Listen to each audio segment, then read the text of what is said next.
안녕하세요. 프로파일럿 김정렬 PD입니다. 무기에 대한 궁금증 모두 풀어드리는 무기 익히, 이번 주도 아주 핫한 무기 해체 분석하러 가보시죠. 오늘의 무기 FA-50.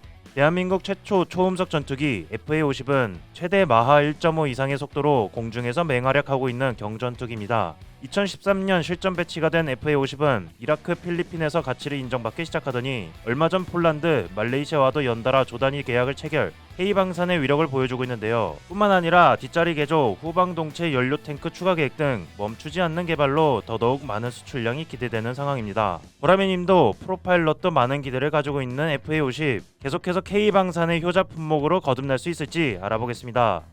길이 13.14m, 높이 4.94m, 날개폭 9.45m의 날렵한 외형을 가진 FA-50은 최대 2,592km 비행거리를 갖췄으며 공대공, 공대지 미사일과 기관포는 물론 다목적 정밀 유도 확산탄, 합동 정밀 직격 폭탄과 같은 무기를 최대 4.5톤가량 탑재할 수 있습니다. 게다가 블록 10 버전에서는 스나이퍼 타겟팅 포드를 통합해 레이저 유도 무장의 운용 능력을 개선하고, 블록 20 버전에서는 현대식 중거리 공대공 미사일인 AIM-120 암람의 탑재를 기반으로 기존에 부족했던 시계외 공중전 능력을 크게 키울 예정이라고 하는데요. 여기서 끝이 아니라 A사 레이더와 공중급요 기능도 추가 탑재 계획 중이라고 합니다. 비록 시작은 T-50을 개조한 경공격기였지만 끊임없는 개발을 통해 전투 능력을 상승시키고 있는 FA-50. 베일에 쌓인 FA-50의 업그레이드 계획을 들어보기 위해 카이 고정익 체계팀의 곽재진 수석연구원님께 물어봤습니다. 한국항공 고정익 체계팀에 근무하는 곽재진 수석이라고 합니다. 현재 폴란드 FA-50 수출기 체계 업무를 담당하고 있습니다. T-50은 국산 최초 초음속 항공기라고 알고 있는데요. 소리 속도가 초당 340m 정도, 이걸 시속으로 한다면 한 1230km 정도가 되는 속도인데, 그걸 넘었으면 초음속이라고 하고요. 공기 흐름 유동이라는 거가 초음속이 되면 압축파, 충격파라는 게 생겨가지고 조종이 좀 많이 어려워지는 부분이 있고요. 또 기체 자체에 마찰 때 열이 일어나고, 또 특성이 다르다 보니까 비행기 날개라든지 동체 형상도 많이 달라져야 되고, 그런 부분들이 일반적인 항공기에 비해서 차이가 좀 많이 나는 편입니다. 근데 저희가 굳이 초음속으로 훈련기를 개발한 이유는 최신 항공기가 전부 이제 초음속은 기본적으로 성능상 구현을 해야 되기 때문에, 우리 한국 공군의 조종사들이 좀 더 이제 높은 성능을 갖고 있는 최신 전투기를 운용할 수 있도록 하기 위해서 이제 초음속을 기본 성능으로 해가지고 나왔고요. 다른 경쟁 항공기 대비해서 뭔가 이제 성능 우위를 가져가기 위해서 초음속으로 개발을 했습니다. FA-50 블록 10의 변화로 이제 타겟팅 포드 통합 계획이 있다고 들었거든요. 당연히 이제 타겟팅 파드라는 자체가 최신 정밀 유도 무기를 운용하는데 필수적인 무기 체계이기 때문에, 그렇게 되면 지금까지 그 훈련기에서 경전투기로 왔던 FA-50의 성능이 좀 더 이제 전투기에 가까워지는 형태로 발전한다, 진화했다라고 생각하시면 될 것 같습니다. 그 T-50 자체가 처음에 개발할 때 훈련기였기 때문에 무장 형상에 대한 그 한국 공군의 요구도가 없다 보니 타겟팅 파드 같은 건 그보다 훨씬 더 높은 수준이라 그때는 없었고요. 저희가 이제 수출기에 적용을 하기 위해서 이미 그 개발사 락히드 마틴하고 개발을 해서 20년대 말에 체계 통합이 완료가 됐습니다. 그래서 지금 그 태국에 운용 중인 수출기에 적용을 해줄 계획으로 있고요. 폴란드하고 말레이시아에 수출할 항공기에도 적용할 예정으로 있습니다. 저희가 MLU 사업이라고 해서 한국 공군이랑 그 미드라이프 업그레이드라는 사업을 지금 구상을 하고 있는 게 있는데, 이런 사업들을 통해서 한국 공군이 필요하다면 장착을 할 수 있는 준비는 돼 있다, 그렇게 말씀을 드리겠습니다.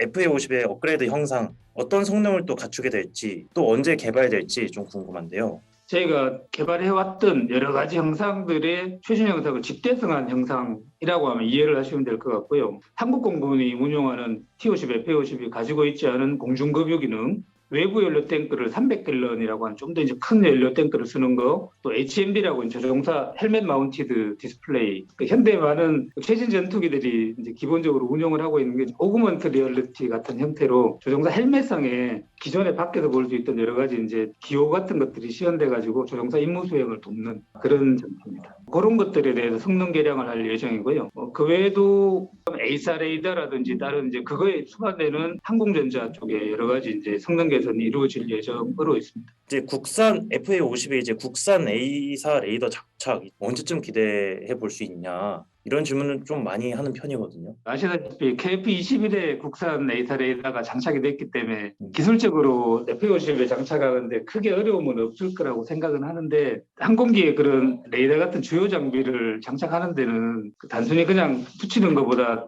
훨씬 더 많은 부분이 고려가 되는데 그 중에 개발 일정이나 비용 같은 부분도 굉장히 중요하거든요. 그래서 일단 현재 수출기에 적용은 되지 않지만 한국공군의 뭐 업그레이드 계획이나 이런 것들이 있으면 그거하고 연계가 돼가지고 국산 A사 레이더를 충분히 장착할 수 있을 거라고 말씀을 드릴 수 있겠습니다.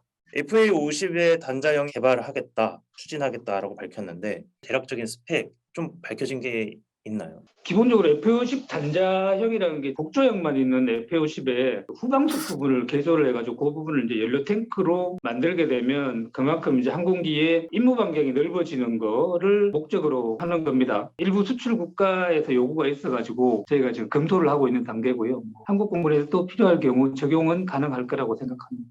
조종석하고 가까이 붙어 있는 부분에 연료 탱크가 들어가기 때문에 항공기라든지 조종사 안전에 관련돼 가지고 고려가 돼야 되고 새로운 연료 탱크가 들어가겠다면 항공기의 그 무게 배분도 생각을 해야 되거든요. 현재 저희가 지금 검토하고 있는 후방석 연료 탱크에 대해서는 이중격백을 가지고 있어서 혹시나 이제 피탄을 맞더라도 조종사 안전에 영향이 없는 정도로 설계를 하고 있습니다. 그리고 뭐 무게 중심 문제 해결을 하기 위해서 후방 동체 부분에도 연료 탱크를 추가로 좀 더 설치를 해갖고 전체적인 무게 밸런스를 맞추도록 할 계획입니다. 추가로 말씀드리면 이게 무게 중심이라는 게 사실 항공기가 이제 조종 성능이라든지 이런 거하고 연관이 큰데 비행 제어 소프트웨어를 새로 업그레이드하고 잘 받아들일 수 있도록 맞출 예정입니다. A사 레이더 탑재, 단자형 개발 추진 등 점차 진정한 전투기로 거듭나고 있는 FA50. 앞으로 얼마나 많은 나라의 러브콜을 받을 수 있을지 카이 유럽 수출팀 조준현 팀장님께 물어봤습니다. 안녕하세요. 저는 한국항공우주산업에서 완제기 수출 유럽을 담당하고 있는 조준현입니다. 작년 22년도에 폴란드 FA50 48대 약 4조 원 규모의 수출을 이행을 하고 또 최근 말레이시아에도 FA50 18대 1조 2천억 원 규모의 수출 계약까지 성공을 시켰지 않습니까? FA50이 이렇게 잘 나가는 이유가 궁금하거든요. 저희가 앞으로 향후 한 10년 정도 걸쳤을 때 한 1000대 정도 목표를 잡고 있습니다. 지금 우크라이나 사태 이후에 따른 자국의 안보 능력 강화에 대해서 각국이 관심을 가지고 있고요. 그다음에 이제 러시아 쪽에 대한 무기 체계 운영이 실질적으로 굉장히 힘듭니다. 후속전이라든지 이런 부분이 거의 중단이 됐기 때문에 러시아제 항공기 뭐 수호이라든지 미국이라든지 이런 걸 운영하고 있었던 국가들이 지금 전부 다 교체를 검토를 하고 있거나 교체 예정이지요. 뭐 아무래도 이 선방 체계의 시스템을 적용한 FA50이 굉장히 강점을 지닌다고 생각을 하고 있습니다. 이제 FA50은 뭐 4세대에서 5세대까지 해당하는 최신형 전투기들하고 조종칠 환경이 굉장히 동일합니다. 시스템을 조작하는 방법도 되게 유사해서 최신 전투기를 도입하는 국가들의 조종사를 양성하는 데 지금 최적화가 되어 있고요. 그다음에 단일 기체로 해서 공대공 공대지 무장뿐만 아니라 조종사 훈련까지 시킬 수 있는 다목적 항공기입니다. 저희가 경쟁하고 있는 이태리의 M346 항공기라든지 러시아의 야크 130 항공기라든지 이런 항공기들은 항공기의 최대 속도가 마하 0.9 수준이에요. 저희 T50 같은 경우에는 17,700파운드짜리 엔진을 장착을 해가지고 초음속을 갖다 넘나드는 항공기입니다. 그래서 아무래도 고속 및 고기동, 에너지 관리 이런 부분에서 차별화가 있다고 볼 수가 있겠습니다. 그리고 이제 무장형 같은 경우에는 실제로 한국공군이라든지 필리핀 공군이 작전에 투입을 해가지고요. 공대공 공대지에 대한 무수한 무장 능력을 실전에서 검증을 했고요. 그리고 폴란드는 대규모의 F-16을 운용 중에 있습니다. 그리고 F-35도 도입이 예정되어 있고요. 그래서 일단 기본적으로 FA-52 지상근접 지원이라든지 공중 초계 비행이라든지 일정 부분의 F-16의 임무를 F-52 수행하면서 굉장히 경제적으로 운영이 가능하다. 이런 부분들을 갖다 강조를 했고요. 아울러 이제 폴란드는 나토의 멤버이기 때문에 F-50은 그런 부분에 있어서도 굉장히 운영 호환성이 있기 때문에 그 부분을 굉장히 부각을 했습니다. 그리고 이제 무엇보다도 정부 차원에서 F-50을 폴란드가 구매를 하게 되면 굉장히 빠른 납기가 가능하도록 지원을 해주셨고요. 그다음에 최신 성능 개량된 요소들이 있는데 그런 성능 개량된 요소들을 F-50 폴란드 버전에는 다 적용하기로 한 것. 이게 굉장히 유효했다고 볼 수 있겠습니다.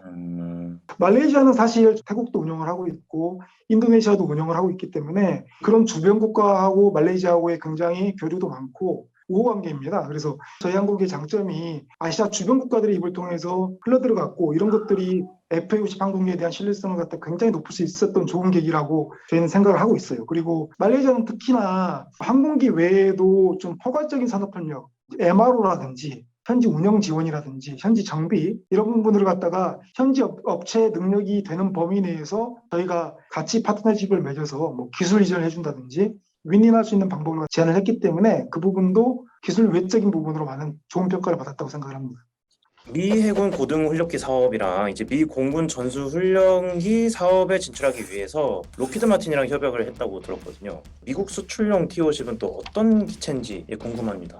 락히드하고는 저희가 공동 마케팅을 추진하고 있습니다. 과거에 미국 사업에 대한 실주 때문에 관계가 조금 서운해진 부분이 있었는데 이번에 다시 미국 사업이 재개가 되고 미국을 포함해서 전 세계 국가에도 T-50개를 갖다 판매할 수 있는 기회가 굉장히 많다라고 하는데 양사 경영진은 같이 공감을 했습니다. 그래서 돌아오는 미국 사업에 대해서는 권토중례해서 반드시 수주를 해야 되겠다라고 하는 양사 간의 전략적 협력 관계를 갖다가 보고하는데 합의를 했다. 구체적으로 이제 미공군이라든지 미해군의 전술 요구도가 밝혀지면 식별할 수 있겠지만 지금 단계에서는 일단 미국은 5세대 전투기 조종사 훈련이 가능한 기체를 원하고 있기 때문에 FA-50의 성능을 갖다 거기에 맞게 좀 저희가 업그레이드를 해야 될 것 같고요. 그다음에 향후 지금 FA-50 형상이 나중에 미국 공군이나 해군을 위해서 전술 훈련기로 좀 확장할 수 있도록 가능한 기체를 갖다가 저희가 제안을 하려고 합니다. 다만 확실한 거는 T-50 계열에 대해서는 저희가 수출한 기체가 한국군 빼고도 140여 대 이상 수출하게 됐기 때문에요. 기체 안정성이라든지 이런 부분에 대해서는 미국도 해외 고객들도 잘 알고 있고 높은 점수를 받고 있습니다. 미국 사업 같은 경우에도 진행이 되게 되면 미 공군 해군 사업 다 합쳐서 한 500여 대 정도 이상의 소요를 예상을 하고 있고요. 그리고 지금 이제 캠페인을 진행 중인 이집트 사업이 있습니다. 이집트 사업 같은 경우에는 지금 저희가 20년에 FA-50을 1차 제안을 이집트에 했고요. 이제 현지 생산 제한이 담긴 2차 제안서를 갖다가 저희가 작년 말에 제출했습니다. 그리고 이제 추가 이집트 정부 요청이 있어가지고 현지 생산을 좀 확대해달라는 요청이 있어서 올해 초에 이집트 현지 업체를 방문을 해가지고 사이트 서베이를 실시를 했어요. 그래서 그 내용을 갖다 반영을 해가지고 곧 있으면 3차 제안서를 제출할 예정이 있습니다. 그리고 3차 제안서를 제출하고 나면 곧 이집트 국방부의 내부 평가가 이루어질 거로 생각을 하고 있고 이집트에 대한 수출 규모는 최소 30여 대 이상 정도 예상을 하고 있습니다. FA-50을 도입한 국가들은 나중에 KF-21도 도입할 가능성이 있는지. 저희가 최근에 올해 초에 호주에 쇼도 있었습니다. 아발론에서. 그때 저희가 KF-21 모형을 전시를 했었는데 해외 고객들 관심이 굉장히 많아요. 첫 번째는 저피탐 형상 설계를 했기 때문에 차세대 전투기라고 하는 F-20이나 F-35와 비슷한 외형을 갖고 있기 때문에 관심을 확 끌고 있고요. 무엇보다도 한국에서 자체 개발했다라는 거. 대부분의 주요 장비들, LRU들도 국산화했다는 점에 대해서 굉장히 높은 평가를 받고 있습니다. 그리고 4, 5기까지 비행시험을 성공적으로 진행을 하고 있다는 점에 대해서도 많은 관심을 가지고 있고요. 사천 본사에 방문해 주신 많은 내방객들도 관심 표현을 하고 있습니다. 그리고 이제 무엇보다도 저희가 KF-21의 고객군에 대해서는 기존에 F-50 항공기를 갖다가 판매를 했던 국가들, 운영하고 있던 국가들이 무엇보다도 관심이 많고 특히나 필리핀 같은 경우에는 최근에도 정부간 협의를 통해서 많은 질문을 했었고요. 실제로 평가단이 정부랑 같이 사업장을 방문을 해서 관련 내용을 견학하고 협의할 수 있는 기회도 가졌었습니다. 그러면은 FA-50을 도입한 국가가 KF-21을 도입한다면 또 얻을 강점들이 좀 있을 것 같은데요. 저희가 생각하기에는 KF-21하고 FA-50만 가지고도 작은 공격 편대군을 구성할 수 있다고 판단을 하고 있습니다. KF-21 같은 경우에는 굉장히 높은 공대공, 공대지 교정 능력을 갖다 기본으로 해가지고 고고도에서의 공세 제공 작전, 그리고 전투기에 소탕하는 임무를 수행을 하고 제공권을 장악을 하고요. FA-50 같은 경우에는 정밀 타격 능력을 갖다 바탕으로 해서 근접 항공 지원, 지상군 항공 지원이라든지 공대지 공격 임무를 갖다 수행할 수 있게 되면 굉장히 효율적인 전력이 구성될 수 있지 않을까 그렇게 자체적으로 생각을 하고 있습니다.